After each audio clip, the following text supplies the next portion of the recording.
오늘 우리가 함께 볼 말씀은 창세기 27장 1절에서 46절까지의 말씀 되겠습니다. 창세기 27장 1절에서 46절까지의 말씀인데요. 제가 중간에 몇 구절을 읽고 말씀을 나누도록 하겠습니다. 이삭이 나이가 많아 눈이 어두워 잘 보지 못하더니 맏아들 에서를 불러 이르되 내 아들아 하매 그가 이르되 내가 여기 있나이다 하니 이삭이 이르되 내가 이제 늙어 어느 날 죽을는지 알지 못하니 그런즉 내 기구 곧 화살통과 활을 가지고 들어가서 나를 위하여 사냥하여 내가 즐기는 별미를 만들어 내게로 가져와서 먹게 하여 내가 죽기 전에 내 마음껏 내게 축복하게 하라. 25절입니다. 이삭이 이르되 내게로 가져오라. 내 아들이 사냥한 고기를 먹고 내 마음껏 내게 축복하리라. 야곱이 그에게로 가져가매 그가 먹고 또 포도주를 가져가매 그가 마시고 그의 아버지 이삭이 그에게 이르되 내 아들아 가까이 와서 내게 입맞추라. 그가 가까이 가서 그에게 입맞추니 아버지가 그의 옷에 향취를 맡고 그에게 축복하여 이르되 내 아들의 향취는 여호와께서 복주신 밭의 향취로다. 하나님은 하늘의 이슬과 땅의 기름짐이며 풍성한 곡식과 포도주를 내게 주시기를 원하노라. 만민이 너를 섬기고 열국이 내게 굴복하리니 내가 형제들의 주가 되고 내 어머니의 아들이 내게 굴복하며 너를 저주하는 자는 저주를 받고 너를 축복하는 자는 복을 받기를 원하노라. 야곱이 이삭에게 축복하기를 마침에 야곱이 그의 아버지 이삭 앞에서 나가자 곧 그의 형 에서가 사냥하여 돌아온지라. 아멘. 오늘 본문은 이삭이 에서를 축복하려 하였으나 결국은 야곱에게 축복하게 되는 내용입니다. 하나님께서는 야곱과 에서가 태어나기 전부터 야곱이 하나님의 언약의 계승자가 될 것임을 알려주셨습니다. 그럼에도 불구하고 이삭은 에서에게 장자의 축복을 하려고 했습니다. 이삭은 왜 이런 일을 하려고 했던 것일까요? 1절과 4절에서 우리는 그 이유를 짐작할 수 있습니다. 먼저 4절에서 이삭은 에서에게 내가 즐기는 별미를 만들어 내게로 가져와서 먹게 하여 내가 죽기 전에 내 마음껏 내게 축복하게 하라고 말하고 있습니다.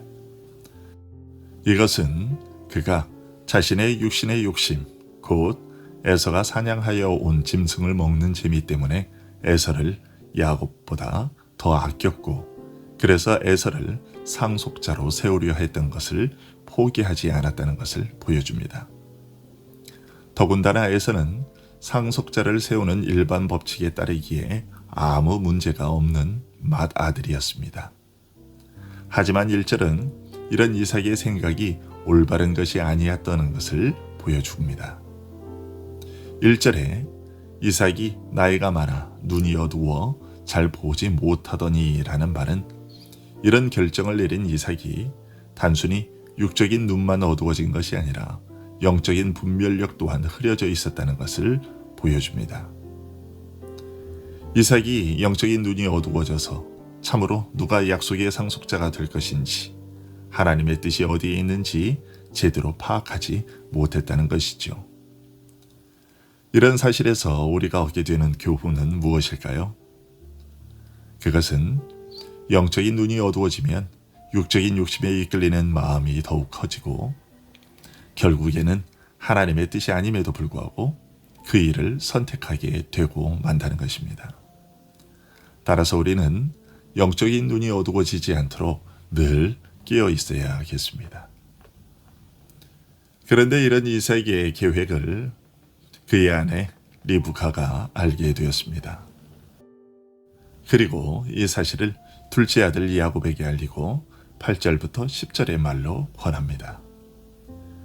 그런즉 내 아들아 내 말을 따라 내가 내게 명하는 대로 염소떼에 가서 거기서 좋은 염소 새끼 2마리를 내게로 가져오면 내가 그것으로 내 아버지를 위하여 그가 즐기시는 별미를 만들리니 네가 그것을 네 아버지께 가져다 드려서 그가 죽기 전에 네게 축복하기 위하여 잡수시게 하라. 남편 이삭이 하나님께서 자신에게 알려주신 것과는 반대로 맏아들 에서를 상속자로 삼으려 하는 것을 알고서는 다급한 나머지 거짓 술수를 써서라도 야곱으로 하여금 축복을 차지하게 하려고 한 것이죠. 하지만 우리가 알다시피 이것은 결코 합법적인 일이 아니었습니다. 왜냐하면 어디까지나 이것은 남을 속이는 일이었기 때문이요. 더군다나 언약의 상속자를 세우는 일은 신성한 일임에도 불구하고 그 일을 인간의 관계로 농락하려고 했기 때문이지요.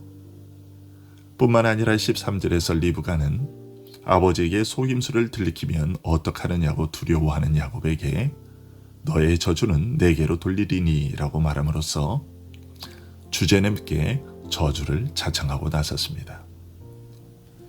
물론 자칫하다 야곱이 아닌 에서가 언약의 상속자가 될 처지가 되자 리브가의 마음이 급했다는 것은 공감이 가지만 야곱을 선택하신 하나님의 명령이 결코 변하지 않는 것임을 알고 있었다면 이런 거짓 술수를 쓰려고 하는 대신에 야곱이 상속자로 세워지는 일이 틀어지지 않도록 하나님께 매달렸어야 했습니다. 하나님 나라의 후계자는 사람이 정하는 것이 아니라 하나님께서 정하시는 것이라면 남편 이삭이 에서를 후계자로 세운다 할지라도 그것은 어디까지나 인간의 뜻에서 나온 일일 뿐이요 결코 에서가 상속자가 될 수 없었음을 깨달았어야 했습니다. 설령 인간이 무지에서 상속자를 잘못 세운다 하더라도 하나님께서 친히 바로잡으시고 그의 뜻대로 야곱을 상속자로 세우실 것이라고 믿고 기다렸어야 했다는 말입니다. 하나님께서 이삭의 마음을 변화시키고 그의 혀를 인도하심으로써 하늘로부터 해결해 주실 때까지 기다려야 옳았습니다. 이것은 야곱도 마찬가지였습니다. 야곱은 어머니 리브가가 세운 계획을 듣고서 그 거짓이 탄로나면 어떻게 하느냐고 두려워하면서도 결국은 리브가가 세운 계획을 실행하고야 말았습니다. 하지만 야곱은 아버지의 노여움을 두려워하는 대신에 하나님을 경외했어야 했습니다. 거룩하신 하나님의 뜻이 자신의 어떤 잘못으로 인해 더럽혀지지 않을까 경계하고 조심했어야 함에도 불구하고 오히려 그 반대로 행동했던 것이지요.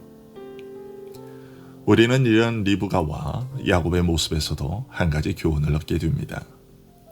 리브가처럼 하나님의 언약을 의지하고 받은 바 말씀을 마음속에 굳게 간직하며 세상의 것에는 관심을 두지 않는 그런 열성적인 믿음을 가지고 있다 하더라도 그 믿음을 지키려고 저지르는 우리의 불법이 정당화될 수는 없다는 것입니다. 내 의도와 목적이 하나님의 뜻에 부합하는 것이라고 해서 불법적인 것을 수단으로 삼거나 정당화해서는 안 된다는 것입니다. 여러분, 민수기 22장부터 24장이 전하고 있는 발람의 일을 떠올려 보십시오. 메소포타미아의 거짓 술사였던 발람은 돈에 눈이 멀어 자신의 혀를 부정한 목적, 즉 이스라엘 백성들을 저주하려는 일에 사용하려고 했습니다. 하지만 성령의 규제를 받아 자신의 소원과는 반대로 이스라엘 백성들을 축복하고 자신에게 저주해달라고 뇌물을 바쳤던 발락과 그의 백성들에게 저주를 퍼부었습니다. 그렇다면 그런 일을 행하신 성령께서 거룩한 백성 이삭의 혀를 강력하게 인도하셔서 정당한 방법으로 야곱에게 축복을 하도록 하시지 못할 이유가 무엇이겠습니까?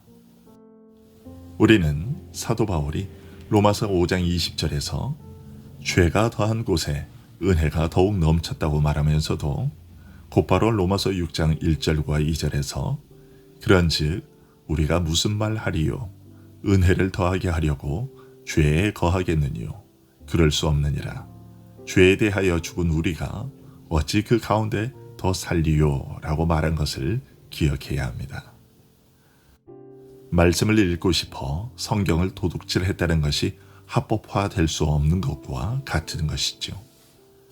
교회에 11조를 더 많이 내기 위해 탈세하는 일이 정당화될 수 없고 1등에서 영광 돌리고 싶다고 치팅하는 일이 정당화될 수 없는 것과 같은 것입니다. 20절에서 야곱은 아버지 이삭이 어떻게 이같이 속히 잡았느냐라고 묻자 아버지의 하나님 여호와께서 나로 순조롭게 만나게 하셨음이니이다 라고 대답했습니다. 그는 자기 자신의 거짓말에 하나님의 거룩한 이름을 섞는 죄까지 지었습니다. 하나님을 자신의 속임수에 대한 위장물로 삼았던 것이죠. 이와 같이 진실을 떠날 때에는 하나님께 대한 경외심을 분명히 나타내 보이더라도 그것은 하나님의 영광에 대한 모독일 뿐입니다. 그러니 여러분, 하나님 나라의 중대한 일을 인간의 얕은 꾀와 속임수로 이루려 함으로써 하나님의 거룩한 경륜을 죄로 얼룩지게 해서는 안 된다는 것을 기억하시기 바랍니다. 하나님의 진리는 결코 불법과 허위의 도움을 받을 수가 없다는 것을 기억하시기 바랍니다. 그런데 결국 이삭은 야곱의 속임수에 속아 그를 축복하게 되었습니다. 미심쩍은 마음에 주저주저하면서도 결국은 야곱에게 축복을 베풀고 말았지요. 이삭은 자신이 축복하고 있는 대상이 누군지도 모른 채 축복한 것이었습니다. 그러나 하나님은 이삭의 이런 행동을 통해서도 결국 자신이 복 주시길 원하는 자에게 그 복이 임하도록 역사하셨습니다. 에서에 대한 사랑은 이삭의 마음을 사로잡고 있었습니다. 에서에 대한 이삭의 사랑은 그를 하나님의 말씀에서 밀어냈습니다. 그럼에도 결국 이삭은 에서가 아닌 야곱에게 축복을 하게 되었습니다. 이런 일련의 과정들을 보면서 우리는 자칫 생각하기를 당연히 에서의 몫인 장자의 명분과 축복을 야곱이 속여 취한 것으로 여기기 쉽습니다. 특히나 35절에서 이삭이 내 아우가 와서 속여 내 복을 빼앗았도다 라고 한 말을 보고는 이 축복이 본래는 에서의 것이었지만 야곱이 거짓으로 속여 빼앗은 듯한 인상을 주고 있습니다. 그러나 원래 상속의 자격은 에서에게 주어진 것이 아니라 야곱에게 주어진 것이었습니다. 누가 상속받을 것인지는 야곱과 에서가 태어나기도 전에 이미 결정된 일이었습니다. 상속자를 결정하는 데 있어서 발생한 우여곡절은 이미 하나님께서 야곱을 이삭의 후계자로 선택하셨다는 사실을 전제로 발생한 일이었던 것입니다. 즉, 야곱이 이와 같이 아버지와 형을 속이려고 했던 것은 상속권이 형 에서가 아닌 자신에게 주어진 것인데도 불구하고 아버지 이삭이 자꾸만 형 에서에게 주려고 했기 때문에 이삭이 하나님의 뜻을 거슬러 장자라는 명분 때문에 그리고 사냥한 고기를 먹는 육적인 욕심 때문에 에서에게 넘겨주려고 했기 때문이었던 것이죠. 에서가 언약에 담긴 어마어마한 축복을 멸시한 것이나 축복에 대한 야곱의 간절한 열망이 모든 일을 뒤바꾸어 놓은 것처럼 보이지만 사실은 그 반대였던 것이죠. 즉, 하나님의 선택이 불변하기 때문에 그것이 현실에서도 그대로 반영되어 장자의 축복을 멸시하는 태도와 어떻게 해서든 그 축복을 내 것으로 삼아야겠다는 열망으로 나타난 것일 뿐입니다. 이처럼 하나님의 선택이 언약의 당사자들에게서 현실화되어 나타나는 모습은 참으로 신비로워서 사람의 이해와 판단은 하나님의 선택 앞에서 무력할 수밖에 없습니다. 그리고 이런 사실은 우리에게 엄청난 용기를 줍니다. 즉, 하나님의 선택과 예정이라는 것이 이토록 불변하고 확실한 것이기에 우리를 구원하기로 결정하신 하나님의 선택하심과 그 택자들을 향한 하나님의 보호하심과 인도하심 역시도 결코 흔들림 없이 반드시 우리에게 이루어질 것이라는 사실을 보여주기 때문입니다. 그렇습니다.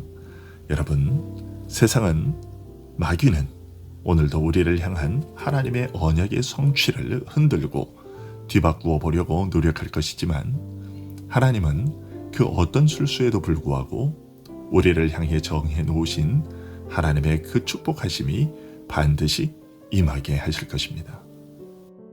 그러니 여러분도 용기를 가지고 흔들림 없이 하나님의 언약을 더욱 확고하게 붙들고 나아가게 되시기를 간절히 소원합니다.